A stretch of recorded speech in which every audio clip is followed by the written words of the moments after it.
Viewers, বাংলাদেশের মধ্যে যে কয়টি জেলা রয়েছে তার মধ্যে অন্যতম একটি সুন্দর জেলা হচ্ছে গাজীপুর জেলা। এর সবুজ প্রকৃতি, বনবনানী আপনাকে প্রকৃতির কাছে নিয়ে যাবে। এই মুহূর্তে আমি গাজীপুর জেলার সুন্দর একটি জায়গায় রয়েছি। এর ভিউটা আপনাদেরকে দেখাচ্ছি। এই যে এখন আমি একটি বনের কাছে আছি। এই বনে দেখা যাচ্ছে একটি গাছে কিছু ফুল ফুটে আছে। এগুলো আসলে কেউ রোপণ করেনি, এমনিতেই ন্যাচারালি হয়ে আছে।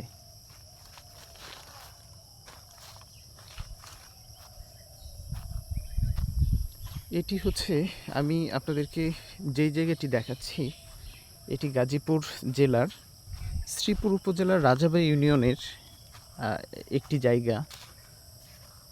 একদম চারপাশে প্রচুর পরিমাণ গাছগাছালি রয়েছে, বন রয়েছে।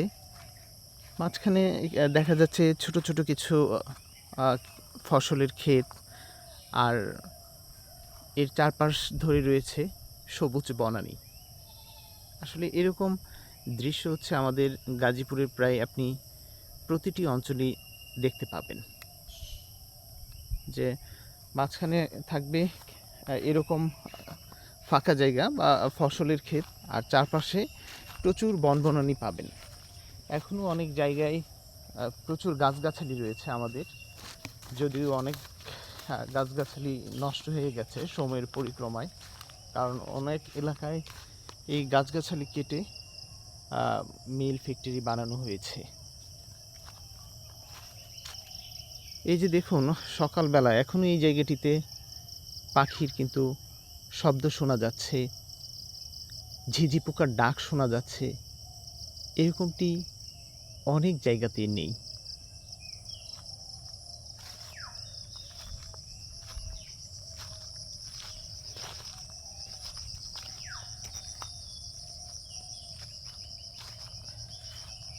আসলে গাজীপুর জেলার কম বেশি প্রতিটি জায়গাই হচ্ছে সুন্দর, কারণ এই জেলাটিতে অসংখ্য পর্যটন স্পট রয়েছে, যেখানে সারা দেশের মানুষ এই গাজীপুরে বেড়াতে আসে, এবং অসংখ্য শিল্প কারখানা রয়েছে যেখানে সারা দেশের মানুষ চাকরি করে থাকে।